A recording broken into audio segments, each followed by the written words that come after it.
Aircraft Evolution is made to mimic classic arcade shooters, and I'd say it does that very well, in addition to having its own touch. Hello everyone, this is Legit Brick, and in this video we're going to discuss the gameplay and value of Aircraft Evolution. The first thing I'd like to point out is that this game revolves around a campaign. Before I got a chance to play it, I wasn't so sure if it would rely on a campaign or if it would follow more of an endless playstyle. Despite the game having no story, it has a really creative idea going for it. There are 40 levels for you to play, and each are sectioned off into 4 eras. Each era is a different time period. The first era has you flying and fighting military machines that I believe are from World War I. After that you move on to World War II, then present era, then the future. Each of these 4 eras slowly increases in difficulty as you go up. The premise of the game is simple. You fly around as a plane completing whatever task the level has. Most of the time your objective will be to destroy all the enemies or buildings in a level.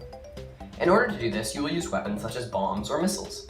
You start off with a plane that doesn't have missiles at its disposal, but later on you get planes which do. But at the heart of this game's combat is the bombs. You have an infinite supply of the basic bomb, other bombs you may buy from the shop using coins. Coins are obtained by completing levels and ranking up. There are a total of 4 bombs you can buy. The cluster bomb is the cheapest of the bunch and the most versatile. Use this bomb in most of your combat scenarios to take out groups of enemies. Next is the napalm bomb. This weapon is heavier than the cluster bomb and causes whatever it hits to be lit on fire. After that is the expensive heavy bomb. This guy is used for taking on units with more health. And after that is the most expensive super heavy bomb. This bomb does a large amount of damage to enemies, but because of how expensive it is, you must only drop it when absolutely necessary, so as not to waste it. On the topic of bombs, let's discuss lag. There's often so much going on the screen that it is reasonable to assume lag is very prevalent in this game. And you'd be right to some degree. Spamming the basic and cluster bombs don't really cause much lag. It's when you get to spamming napalms, heavies, and super heavies that things get a bit dicey. Fortunately, you shouldn't have to worry too much about this lag, as these weapons I just mentioned are fairly expensive, and most of the time you simply could not afford to spam these bombs. Other items from the shop include refuel kits and repair kits. These are used to supply fuel and health to your ship during the heat of battle. And if you have enough repair kits, you practically have infinite health.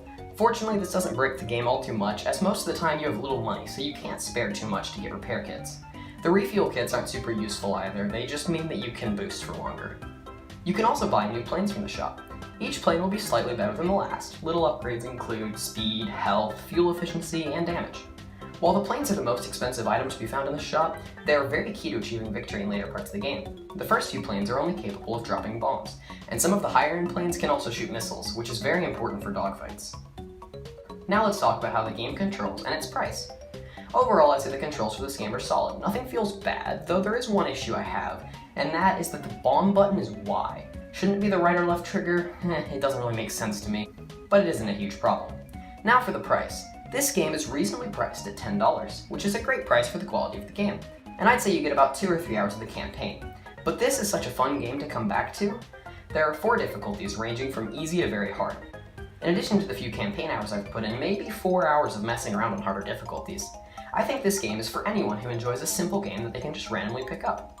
I think this being on the Switch makes it even better. Playing this on the go is very convenient. I like this game and I'd pay $10 for it.